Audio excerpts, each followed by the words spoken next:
साथियों नमस्कार। आज मैं अपने मेगा सिंह यूट्यूब चैनल पर दोबारा एक नई वीडियो अपलोड करने जा रही हूँ। तो मैं आज अपने पिताजी से एक सच्ची शिक्षा के बारे में उपदेशात्मक कहानी सुनने जा रही हूँ।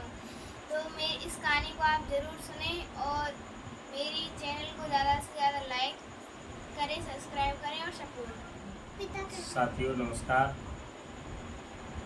बेटी के विचार अनुसार एक उपदेशात्मक कहानी मैं आपको सुनाने के लिए जा रहा हूँ। कहानी ये है,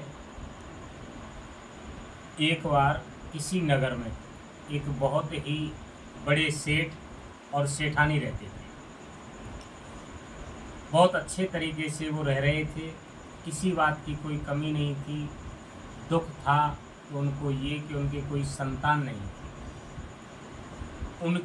वो शुद्ध दूध पीने के शौकीन थे, इसलिए उन्होंने एक गाय पाल रखी थी और उस गाय की सेवा के लिए उन्होंने एक नौकर रख रखा था जिसका नाम था रामू। रामू बड़े ही सच्ची निष्ठा से, कर्तव्य परायणता से, ईमानदारी से गाय की सेवा करते थे और जो मानदेय सेठ जी देते थे उनसे अपने परिवार का पालन पोषण किया करते। समय ऐसे ही बीतता गया, काफ़ी समय हो गया। एक दिन सेठ और सेठानी को कहीं कोई भगवान के दर्शन के लिए यात्रा पर बाहर जाना पड़ रहा। मित्रों, समय की बात है, एक तरफ तो ये कि घर पर कोई नहीं था, इसलिए वो घर को कैसे छोड़े। दूसरी तरफ सेठानी ने ये कह दिया कि हम यात्रा पर चलेंगे तो वहां पर भी जाना जरूरी था। लेकिन रामू पर पूर्ण रूप से उन्होंने आस्था और विश्वास रखा और आस्था और विश्वास रखते हुए रामू को घर पूरा सौंप दिया और रामू से ये कह कर के चले गए कि रामू, आपको गाय की सेवा भी करनी है और घर का भी ध्यान रखना है।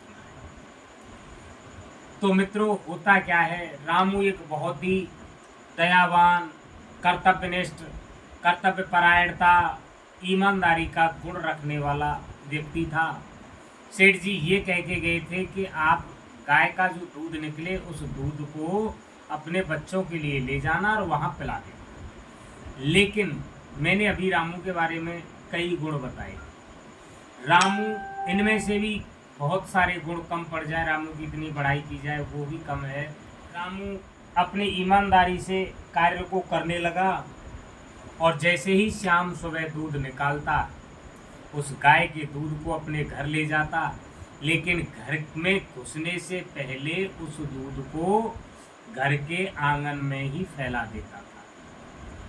उस घर के आंगन में फैले हुए दूध को देखकर पड़ोस के कुत्ते आ जाया करते थे और उस दूध को पी जाया करते थे। उसकी पत्नी, मतलब रामू की पत्नी रामू से कहती कि आप इस दूध को आंगन में फैला देते हो, इसकी बजाय अपने बच्चों को क्यों नहीं पिलाते। तो वो उससे मना कर देता था। पत्नी को बहुत बुरा लगता था और कई बार पत्नी में और रामू में आपस में कलेश भी हुआ। लेकिन रामू ने स्पष्ट मना कर दिया कि मैं तो इस दूध को कुत्ता और बिल्लियों के लिए ही पिलाऊंगा। करीब करीब 1 महीने तक सेठ जी यात्रा से वापस लौट के जब आए तो रामू के काम काज कार्यशैली को देख करके अत्यंत प्रसन्न हुए और जैसे ही शाम को गाय से दूध निकाला तो रामू ने वो दूध सेठ जी को दे दिया, क्योंकि देना ही था उनको। दूध दे करके अपने कार्य को समाप्त करके जैसे ही रामू अपने घर गया तो वहाँ वो एक आश्चर्यचकित नज़ारा देखता है। और नज़ारा क्या था कि जैसे ही रामू घर में प्रवेश करता है तो रामू के पीछे पीछे कुछ कुत्ते जो रोजाना दूध पीने के लिए आते थे वो आ गए और उनको उस दिन दूध नहीं मिला, क्योंकि सेठ जी आ गए थे और दूध को वो वहीं दे के आ गया रामू।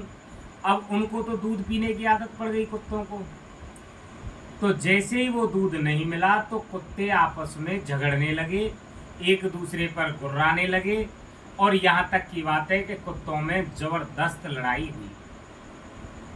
इस बात को रामू ने अपनी पत्नी के लिए बताया कि श्रीमती जी आप देखिए इनको इनसे क्या शिक्षा मिलती है।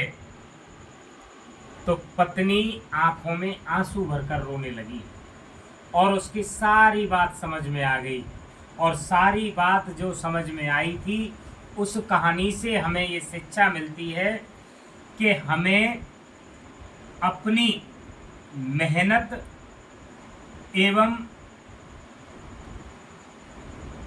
हक की कमाई ही खानी चाहिए और उसी में हमें मस्त रहना चाहिए, और व्यक्ति को हमेशा अपने स्वाभिमान से जीना चाहिए। इस कहानी से ये हमें शिक्षा मिलती है। आज जैसे ये कुत्ते झगड़ रहे हैं, रो रहे हैं, कल यदि हम उनको भी वही दूध देते और आज दूध नहीं मिलता तो हमारे बच्चे भी इसी तरीके से झगड़ते। इसलिए हमें अपने स्वाभिमान से, अपनी क्षमता के अनुसार, अपनी सामर्थ्य के अनुसार खाना पीना चाहिए, मस्ती से जीना चाहिए। साथियों, ये मेगा सिंह का खुद का चैनल है। कहानी यदि अच्छी लगी हो तो आवश्यक रूप से सब्सक्राइब करें, शेयर करें, सपोर्ट करें, फॉलो करें। नमस्कार।